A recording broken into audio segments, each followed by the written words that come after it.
Ce jour, 26 juillet 2023, nous, forces de défense et de sécurité, réunis au sein du Conseil national pour la sauvegarde de la patrie, CNSP, avons décidé de mettre fin au régime que vous connaissez. Par milliers, ils ont pris d'assaut l'ambassade française à Niamey dimanche. Les gens souffrent dans ce pays-là. Et les Nigériens là, ne doivent pas vivre comme ça. Tu vois, non. À l'heure actuelle, tout le peuple là va sortir pour soutenir les putschistes.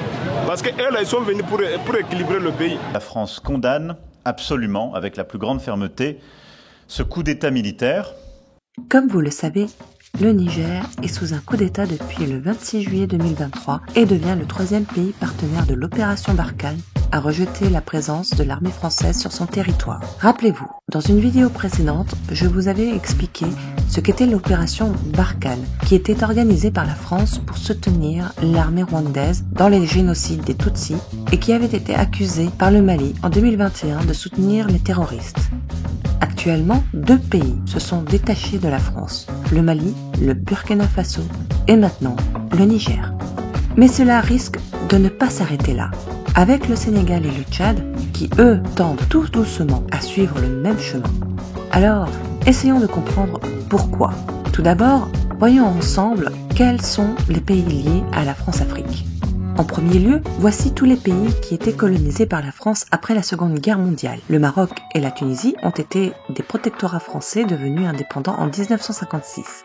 L'Algérie était une colonie française devenue indépendante en 1962 suite à une longue guerre.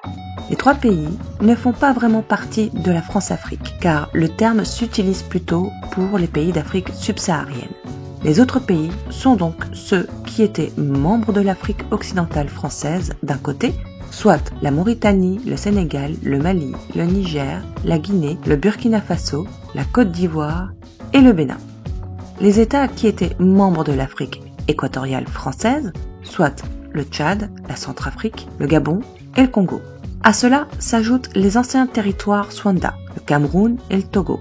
Ces 2 pays avaient été colonisés par la France, mais officiellement, ce n'étaient pas des pays colonisés car ils étaient auparavant des pays colonisés par les Allemands. En 1960, tous ces pays accèdent à l'indépendance. Tous ces pays ont comme langue officielle le français. La France assure une grande influence économique avec 14 pays qui utilisent le franc CFA. C'est une monnaie créée par la France et indexée sur le franc français, aujourd'hui sur l'euro. Tous ces pays n'ont pas le contrôle sur leur monnaie, car c'est la France qui a le dessus via la Banque européenne. La France y est présente pour des ressources, l'uranium au Niger et le pétrole. Cela fait près de 50 ans que le Niger est exploité par la France et malgré tout, c'est le pays le plus pauvre d'Afrique. Est-ce normal ?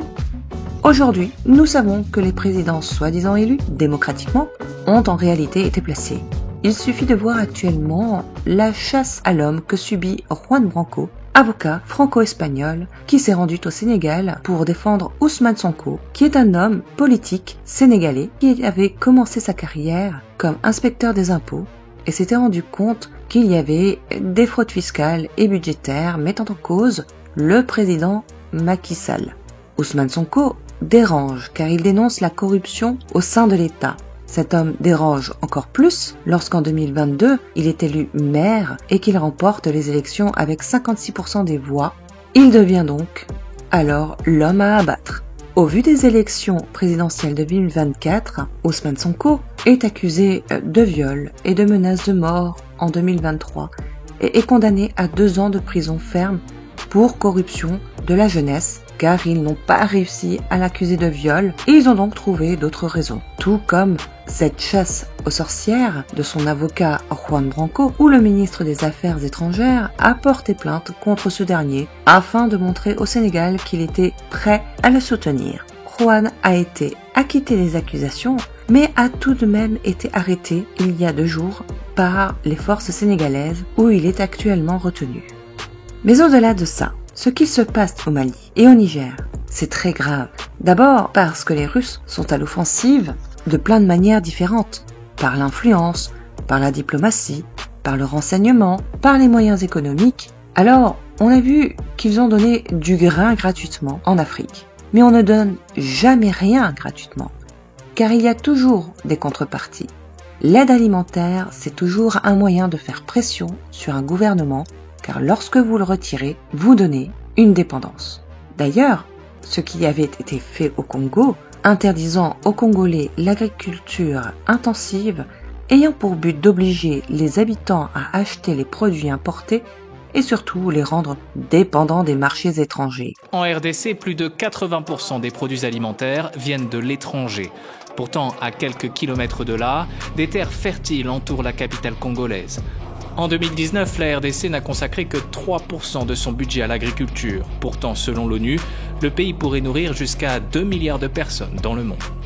Et donc, on peut effectivement voir que le néocolonialisme français est en train de se faire littéralement pulvériser par les interventions russes en Afrique. Mais en remontant dans l'histoire, j'ai pu constater que très souvent, la Russie est venue en aide aux Africains. En 1952, l'armée égyptienne renverse la monarchie, puis entame une politique anticoloniale. D'un côté, le pays noue des contacts avec l'URSS pour se fournir en armement. De l'autre, il soutient militairement les nationalistes algériens contre l'occupant français. L'Égypte revendique aussi le contrôle du Soudan, puis nationalise le canal de Suez, chassant les Français et les Britanniques. En réaction, ceux-ci s'allient à Israël pour organiser une attaque surprise. L'offensive est un succès, mais est stoppée net par l'URSS qui menace d'une guerre nucléaire. Les États-Unis sortent alors de leur silence et ordonnent l'interruption de l'offensive. Cet événement marque la fin de la domination française et britannique sur le continent. Kadhafi, dont l'absence laisse un pays déchiré par la guerre civile et où s'engouffre une immigration innombrable qui fonce vers l'Eldorado européen. Kadhafi, c'est le remords de Poutine, qui vire à l'obsession. Le dirigeant russe ne se pardonne pas d'avoir laissé Sarkozy abattre le dictateur libyen alors qu'il lui avait promis qu'il se contenterait de protéger les populations civiles. Assad ne sera pas un second Kadhafi, s'est juré Poutine. D'où l'arrivée des chars russes et bientôt d'une base aérienne dans le fief du président syrien. Poutine montre aussi à ses alliés qu'il est un soutien indéfectible qui n'abandonne pas ses amis dans la tourmente, comme les Occidentaux l'ont fait en Tunisie, en Égypte ou ailleurs. Mais revenons aux intérêts français. Premièrement, si le franc CFA s'écroule, ce serait une catastrophe pour l'économie française. Car il faut savoir que les banques africaines ne prêtent pas aux PME ni à l'économie réelle. Elles ne procèdent pas au développement économique du pays. Et en réalité, leur argent est mis à disposition de la France. J'ai à peu près 200 000 francs CFA. Vous ne changez plus le franc CFA. Depuis 2012, vous ne changez plus le franc CFA. Mais c'est bizarre parce que la Banque de France garantit pourtant la convertibilité de cette monnaie, puisque c'est une monnaie qui est garantie par le Trésor public et la Banque de France d'ailleurs qui gère la fabrication du franc CFA. C'est encore la France qui imprime. C'est la France qui imprime encore ces billets qui sont le franc CFA et distribués dans 14 pays africains avec le franc comorien.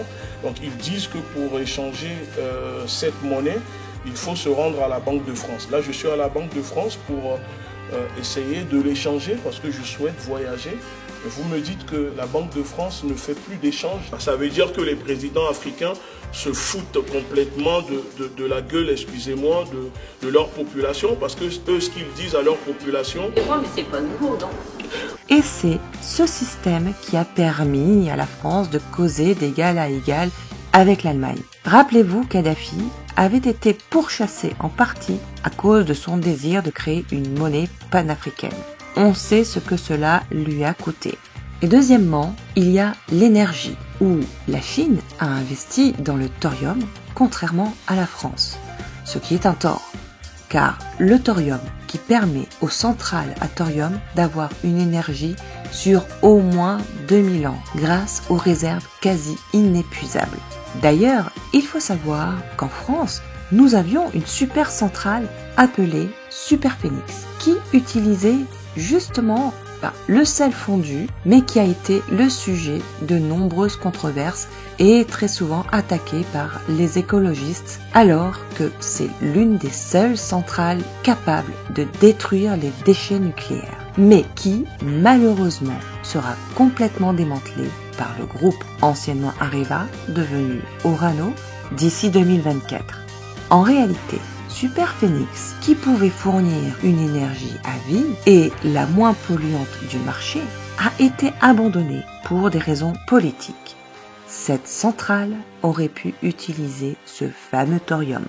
Mais dire que le Niger ne veut plus de la France uniquement en raison de la propagande russe serait un peu simpliste, car en réalité, il y a une cause bien plus profonde que les médias mainstream ne vous disent pas. Il y a environ 10 mois de cela, le 21 septembre 2022, des centaines de personnes ont manifesté pacifiquement à Niamey contre la force anti-djihadiste française Barkhane. Alors Thomas, est-ce que tu peux nous parler de cette manifestation anti-française qui s'est déroulée au Niger et qui n'est pas la première? Il faut savoir que l'armée française, qui est présente au Sahel depuis 9 ans, a été chassée du Mali et où il y a un président, Mohamed Bazoum, qui est beaucoup plus favorable à la France et qui est allié de la France. Et l'armée française, pour se dégager face à des manifestants qui étaient pourtant pacifiques, a tiré dans la foule, dans les manifestants, et a fait 3 morts, dont un gamin de 14 ans, et il n'y a jamais eu d'enquête suite à ça, il n'y a jamais eu de militaires inculpés. En France, ça a fait absolument pas de bruit. Mais il y a encore plus grave. Au Niger, la radioactivité est 2 fois plus élevée qu'à Tchernobyl. Pendant plus de 50 ans, Areva, aujourd'hui appelé Orano, a exploité le Niger pour son uranium. De cet uranium, les habitants d'Arlit n'en aperçoivent que le relief. Ces immenses stériles jaunes des résidus miniers entreposés à l'air libre. Les poussières portées par le vent du Sahara s'engouffrent dans la ville jusqu'à l'intérieur des habitations. Qui parmi vous est malade aujourd'hui? Qui estime que c'est à cause d'Areva que vous êtes malade ici? Officiellement, pourtant, aucun habitant ni aucun salarié d'Areva n'a jamais été reconnu malade à cause de la radioactivité. Afin d'obtenir l'uranium, des procédés chimiques sont utilisés pour obtenir cette pâte appelée le yellow cake, qui est un concentré d'uranium. Cette opération engendre des résidus à perte de vue. Les montagnes du bout de la ville n'ont rien de naturel. Ce sont 35 millions de tonnes de déchets toxiques entreposés à l'air libre. Une radioactivité 30 fois au-dessus de la radioactivité naturelle.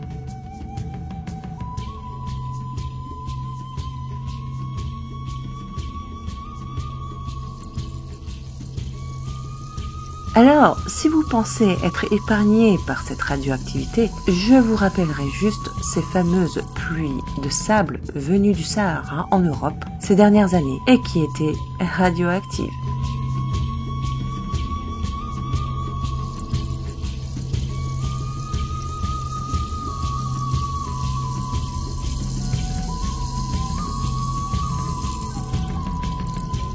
À vous, mes chers amis africains, vous qui avez connu l'esclavage, la torture, les génocides, faisant confiance à chaque fois à ces prétendus sauveurs, défenseurs de la démocratie et qui sont finalement devenus à leur tour dictateurs.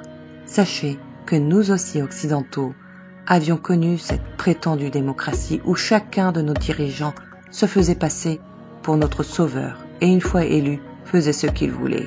Alors évidemment, en Occident, l'échelle de l'horreur n'est pas du même niveau.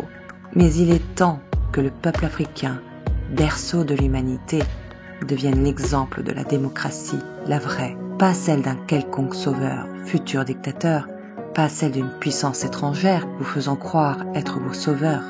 Mes amis africains, soyez la lumière pour l'humanité, où seuls les peuples sont en mesure d'établir ce contrat, cette nouvelle constitution fondée uniquement par les peuples, fondée grâce au référendum, des lois votées et établies par l'humanité. Hommage à tous ceux qui se battent pour une réelle démocratie. Ne laissez jamais quiconque corrompre votre lumière qu'est votre âme. Monsieur le procureur de la République, nous sommes venus ici vous dire que nous n'avions pas peur. Nous sommes venus ici, au Sénégal, où s'engage le devenir humain dire à tous ceux qui nous entendent qu'ils ne doivent pas avoir peur. Ousmane Sonko, porteur de l'espoir du grand peuple des déshérités, a été arrêté. Ce n'est pas le cas de l'espoir qui se levait à ses côtés. Cet espoir que les balles n'ont pas réussi à détenir résonne par-delà ces contrées. Il s'élève et s'impose dans les cœurs des centaines de milliers d'exilés qui, de Paris à Hong Kong, ont dû fuir la misère que leurs gouvernants généraient. Cet espoir va au-delà. Il est celui de toutes les masses sombres et obscures qui, partant des jeunes déshérités de Thiès, voguent jusqu'aux gilets jaunes français, en passant par les enfants de Gaza, les femmes et hommes maltraités, tous ceux qui crient liberté, dignité, souveraineté. Cet espoir, aucune digue et aucun procureur ne saura l'arrêter. Je suis venu vous dire, monsieur le procureur, qu'une masse sombre et obscure vous toise, vous et vos décisions d'apparence si fermes et si assurées. Une masse sombre et obscure qui fut celle de vos ancêtres.